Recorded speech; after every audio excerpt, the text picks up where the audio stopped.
안녕하세요. 2023년 1월 3일입니다. 자, 일단 방송에 앞서가지고 기사 리뷰를 좀 하려고 하는데 화면을 한번 톡 터치하신 다음에 이 아래쪽에 있는 네모난 상자, 조그만 네모난 버튼을 누르시면 전체 화면으로 보실 수가 있습니다. 자, 세로 모드로 하고 보시고요. 자, 이거는 1월 2일 날 어제자 기사인데 제가 어제 리뷰를 올려드릴까 하다가 시간이 없어가지고 오늘 올려드립니다. KBS 광주방송 뭐 이런 데에서 올라왔고요. 비혼 선언합니다. 비혼 지원금 1호 직원 나와 해가지고 이게 무슨 뉴스인가 하고 한번 봤습니다. 근데 올해부터 비혼을 선언한 임직원에게는 결혼한 직원과 같은 혜택을 주기로 했다고 했고 그 첫 수혜자가 나왔다고 합니다. 세상에. 그게 어떻게 하면 되냐면 사내에 경조 게시판에 비혼 선언을 올리고 회사가 이를 공식 접수하면은 주는 거래요. 50여 명이 축하 댓글을 단 것으로 전했대요. 조건은 이렇대요. 만 38세 이상, 근속기간이 5년 이상 된 직원에 하나고, 이 사람들이 결혼을 하게 되면은 결혼했을 때 뭐 경조사 휴가 이런 것들 더 주나 봐요. 결혼한 사람들은 그런 게 필요하니까. 근데 결혼 안 한 사람들은 억울하지 않냐라는 취지에서 한 것 같은데 지금 이거는 무슨 출산 장려를 해도 모자랄 지경에 비혼 선언을 하면은 돈을 준다? 와, 이거 좀 이상하네요. 비혼 선언을 할 때는 2년 근속 기간을 채우지 않으면은 지원금을 반납해야 된대요. 그러니까 비혼 선언을 한 다음에 회사에 남아 있어야 되고 또 결혼을 하면 안 되고 그런 조건이 있어요. 이야, 봐봐요. 비혼 선언 이후 결혼을 하게 된다면 결혼 축하금과 휴가 등 결혼 축하 혜택을 받을 수 없습니다. 아, 참, 굉장히 신박한 기사 글입니다. 이거 어떻게 생각하세요, 여러분? 지금 우리나라가 OECD 중에서 지금 출산율이 꼴찌죠.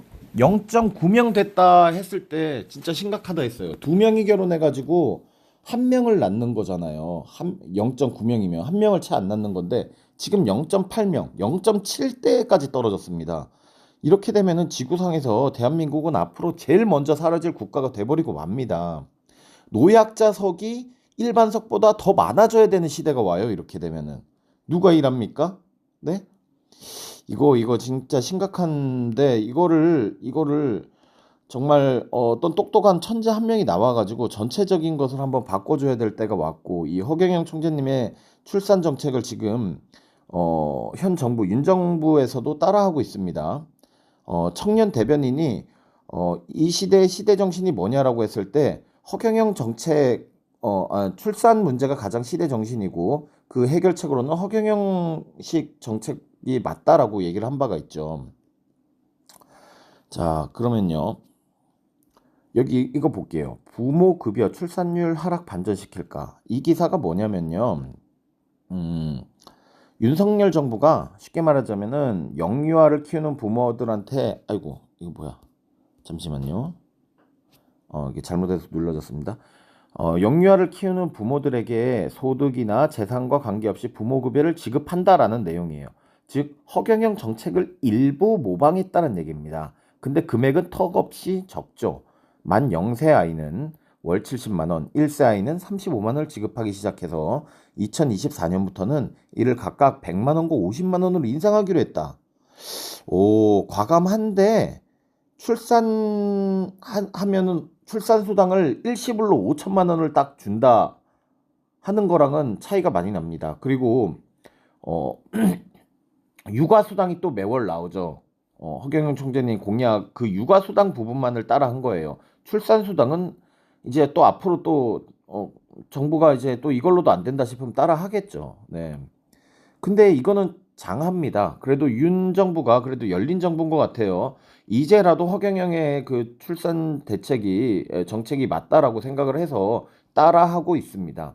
그러면 옛날에는 왜 허경영이 그렇게 결혼자금 1억 원, 출산자금 5천만 원 할 때 왜 안 들었느냐? 그거는 언론들이 다 막은 거예요. 기득권들이 지네 국회의원이며 뭐며 전부 다 연합해가지고 자기들 이제 뭐 정신교육대 가게 생겼으니까 더 이상 자기들만의 특권을 누릴 수가 없으니까 국회의원 특권만 해도 뭐 300가지가 넘는다고 하죠. 예. 국회의원에 딸린 보좌관이 9명인데 또 그 보좌관 나가는 그 각자 9명이면은 곱하기 해봐야 한 3,000명 되잖아요. 그 3,000명이 가져가는 그 세금이 얼마입니까? 그들이 그거를 못 누리니까 이런 거 아껴가지고 다 국민들에게 돌려주자. 뭐 출산 문제에 대해서 막 연구하는 연구비로 줄 게 아니라 그 연구비 가면 다 회식비예요. 실질적으로 도움이 안 되죠. 부모들에게 직접 부모들에게 줘야지 출산율 하락을 막을 수 있거든요. 근데 이제라도 이 깨달은 윤 정부는 이거를 시행하고 있습니다. 아주 쥐꼬리만큼 조금이지만 말이죠. 네. 출산율이 2018년에는 한 명 이하인 0.977명, 19년에는 0.918명, 0.837명, 0.808명, 2021년에 이랬고요. 2022년에는 이미 0.7대로 떨어졌습니다. 네. 그리고 이제 2023년이 밝았습니다. 과연 이제 와가지고 어, 야, 이렇게 큰일 난 거를 이제 와서 이렇게 해서 막을 수 있을지 모르겠습니다. 네. 그래서 여기 기사도 나오네요. 어쩌면 2007년 대통령 선거에서 신혼부부에게 1억 원 제공이라는 허경영 후보의 공약이 더 효과적이었을지 모를 일이다. 그때 했으면 됐죠. 그때 했으면은 뭐 호미로 막을 거 뭐로 막는다는 속담이 있듯이 그때 했으면 된 건데 워낙 우리는 기득권한테 많이 막 뺏기는 거를 경험하다 보니까 우리 국민들은 뭘 준다 하면은 포퓰리즘 안 믿어 이렇게 생각하죠. 근데 사실 허경영 총재님이야말로 진짜 국민의 편이었다는 거를 이제서는 좀 깨달아 갔으면 좋겠습니다. 뭐 그래서 1차 기본 계획 어쩌고 저쩌고 뭐 2차 기본 계획 해가지고 뭐 했지만 여전히 OECD 꼴찌예요. 그동안 2010년도부터 20년까지 쭉 해왔던 그 출산 정책에 들어간 돈만 해도 그게 몇 조였죠? 35조인가 들어가요. 그걸 나누기 뭐 다 해보 인구수로 나눠보면요. 실제 낳는 육아 한 명당 얼마가 들어간 셈이냐를 계산해 보면은 어 5천만 원 이상이에요. 그러니까 1인당 애를 한 명 낳았을 때 5천만 원 출산수당을 주자라고 했던 허경영 정책을 하고도 남을 돈을 이미 써왔던 거예요. 그동안 우리는. 어디로 간 거예요, 그러면? 실질적으로 애 낳으시고 키우고 육아를 하는데 뭐 애 모빌 하나 사줘야 되지, 담요 사야 되지, 뭐 젖병도 좋은 거 사야 되지, 우리 애 아토피 걸리면 안 되니까 막 신경 쓰잖아요. 분유도 좋은 거 써야지, 중국산 쓰면 안 되잖아요. 그런 거 기저귀 값도 좀 많이 들어가요. 그죠? 그런 것들을 하려면은 직접 산모에게 줘야 된다는 거예요. 직접 산모에게. 중간에 뭐 단계를 거쳐서 가다 보면 중간에 도둑놈들이 너무 많아요. 국가엔 도둑놈이 너무 많습니다. 돈이 없는 게 아닙니다. 라는 명언이 있죠. 그죠? 그래서 윤 정부가 어쨌든 부모 급여 목적으로 이렇게 양육비 보조를 새롭게 추가한 것이다. 이런 상황에서라는 거는 이제 그전 대통령들이 뭐 어쩌고 저쩌고 해왔는데 이제 뭐 이렇게 했는데 과연 얼마나 늘까로 이 기사를 마무리했습니다. 이재상 뭐 행복한 가족 만들기 연구소 뭐 운동본부장 뭐 이런 분이 이렇게 글을 써주셨습니다. 괜찮네요. 아주 멋있습니다. 네, 이런 기사가 났다는 걸 좀 알려드리고 싶고 요거 댓글은 못 쓰나? 댓글 어디에 쓰지? 댓글이 여기 댓글 쓸 수 있는데요. 어떻게 쓰지? 카톡으로 쓸 수 있는 건가? 동의? 선택 필수만 체크해야겠네요. 필수만 동의하고 계속하기. 여기에다가 댓글을 입력하면 될 것 같습니다. 진작에 허경영 뽑았으면 됐을 것을 참 어렵게 간다. 저 이렇게 써보겠습니다. 자, 하트 한번 눌러주고, 그죠? 여기 허경영 얘기를 쓴 분이 있네요. 저는 하트 눌러주겠습니다. 네, 별로 없네요. 이 기사, 영남일보고요. 부모급여, 뭐 출산율 이런 식으로 검색하면 나올 것 같습니다. 영남일보 네이버에다가 검색하면 나오실 것 같고요. 네. 왜 또 쿠팡이 나와? 백키 눌러서 돌아가 보겠습니다. 이렇게 안 돌아가죠. 자, 그래서 제가 이런 쇼츠를 만들어 올렸어요, 이번에. 쇼츠 한번 감상하고 갈게요. 저런 정치인들 믿고 있다가 대한민국 끝장난다 이 말이에요. 와, 전체 보기 요거 눌러가지고 다른 브라우저로 열기 해서 보겠습니다. 지금 이거는 현재 카톡에 있던 링크를 눌렀기 때문에 이렇고요. 이거 참고서만 알아두세요. 다른 브라우저로 열기를 체크를 하시면은 유튜브로 볼 수가 있습니다.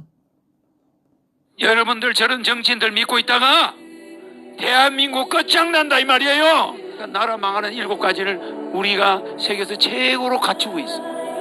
인구 제일 적어, 출산 제일 적어, 부부 둘이 만나서 한 명을 안 낳는 거야. 이거 어떻게 되는 거예요? 인구가 절반으로 줄어드는 거 아니야? 맞아요. 두 사람이 만나서 애 하나를 안 낳는 데다가 결혼 안 하는 사람이 30%야. 그러면 어떻게 돼 인구가? 상상도 하지 마세요. 먼 훗날이 없어. 내가 왜 이 한반도에 왔는지 알아요? 제일 우수한 민족이 잘못된 지도자들 만나가지고 초토화돼 있어. 여러분들 야, 여기까지 보셨습니다. 진심으로 울부짖는 허경영. 그리고 당신들을 구하러 내가 왔단 말이다. 눈을 떠라. 깨어나라. 야, 애절하지 않습니까? 이렇게 외치고 있는데 뭐 사기꾼이다 뭐다 언론에서는 온갖 탄압을 하고 음해를 하고 난리를 지기고 있죠. 이제는 정말 깨어나야 될 텐데 말입니다. 우리 대한민국 국민들이 그렇게 어리석지 않습니다. 깨어나야 됩니다. 아무리 부정선거를 하고 탄압을 하고 입을 막고 사기꾼으로 몰아가더라도 무슨 사기꾼이에요? 넷플릭스보다 세금 많이 낸 사람인데 무슨 사기꾼이 한 달에 1억씩 들어가면서 40년째 무료 급식소 봉사를 하냔 말이에요. 한국의 페스탈로치라고 기사가 난 게 언제야? 그 허경영 총재님이 40살 때 40살 때인데 그때 기사가 나기를 18년간 해왔다고 했으니까 와, 세상에 지금 뭐 40년도 더 됐죠. 무료급식소를 운영하신 게. 중간에 물론 뭐 대통령 선거 나가시고 하면서 좀 못하신 적도 있지만 그뿐이에요. 고아원도 운영하셨죠. 3개나 뭐 평생 이렇게 살아오신 분을 뭐 그렇게 음해하면 안 됩니다. 허경영은 다른 사람 편이 아니라 우리 편이에요. 근데 이제 기득권들이 자꾸 탄압하니까 막 어떻게 꼬투리 잡아서 막 음해 방송 내보내고 뭐 어디에다가 나쁜 곳에 쳐넣으려고 그러고 하니까 변장을 하고 계신 거예요. 변장을. 나 이상한 사람이야. 건들지 마. 정치 얘기 안 하고 나 지금 영적인 얘기만 할게. 이러고 있으신 거라고요. 더욱더. 참 안타깝습니다. 이런 걸 좀 알아야 될 텐데 말이죠. 두 번째, 마지막으로 이 영상 보면서 마치도록 하겠습니다. 기사 2개 봤고요. 네, 쇼츠 2개 보고 마무리하겠습니다. 제목은 허경영 출산 정책 이제 와서 따라하는 윤석열 정부 지원금 정책 시행 중이라고 썼는데요. 이거는 윤석열이라는 단어가 좀 잡히기 위해서 그래야지 더 노출이 많이 되니까 그냥 써본 겁니다. 마찬가지로 요 아래에 눌러서 보시면은 또 이제 유튜브로 볼 수가 있어요. 다른 브라우저로 열기. 네. 내가 25년 전에 내난 결혼하면 1억 준다, 애 낳으면 3천만 원 준다. 우리나라 제일 무서운 일은 앞으로 저출산이다. 내가 그랬어. 그러니까 저런 미친놈 있냐? 결혼하는데 1억 준다는 저런 미친놈이다. 사기꾼이다. 내가 사기쳤습니까? 아니야. 1958년에 개띠들의 베이비붐 세대 있었죠? 이 베이비붐이 20년마다 와야 되는 거야 원래가. 그러면 20년이니까 78년에 와야죠. 98년에 와야죠. 2018년에 와야죠. 왔나? 안 왔어요. 베이비붐 세대가 한 번만 탁 무너져 버리면 인구가 절벽이 돼요. 그래서 조금 있으면 길거리 나가면은 노인들 뿐이야. 시골 가면 모든 상점 문 닫았어요. 길거리 가게만 몇 개 있지 뒤에 가보면 전부 열쇠를 잠가놨어요. 이래가 우리 경제 살까요? 자, 봤습니다. 허경영 재평가 시급이라는 제목을 달아봤고요. 경제 살까요? 자, 이렇게 비혼을 주장하고 있는 역행하는 시대가 있고 이제 와서라도 허경영 정책을 따라하는 정부가 있고 하지만 아주 조금 눈치 봐가면서 조금만 따라하는 흉내만 내고 있죠. 근데 눈을 떠라 깨어나라 당신들 구하러 내가 왔단 말이다 라면서 울부짖는 허경영이 있습니다. 수년 전부터 저출산이 앞으로 가장 큰 문제가 된다라고 외쳐오던 허경영이 있단 말입니다. 여러분 제발 이제는 깨어나야 할 때입니다. 좌파 우파 답 없을 땐 허파가 답입니다. 여러분을 코로나 시대에 살아 숨쉬게 해줄 허파 다시 한번 우리 주변 분들에게 많이 좀 알려주시길 부탁드리겠습니다. 이상 본자 스튜디오의 MC 보자였습니다. 감사합니다. 뿅.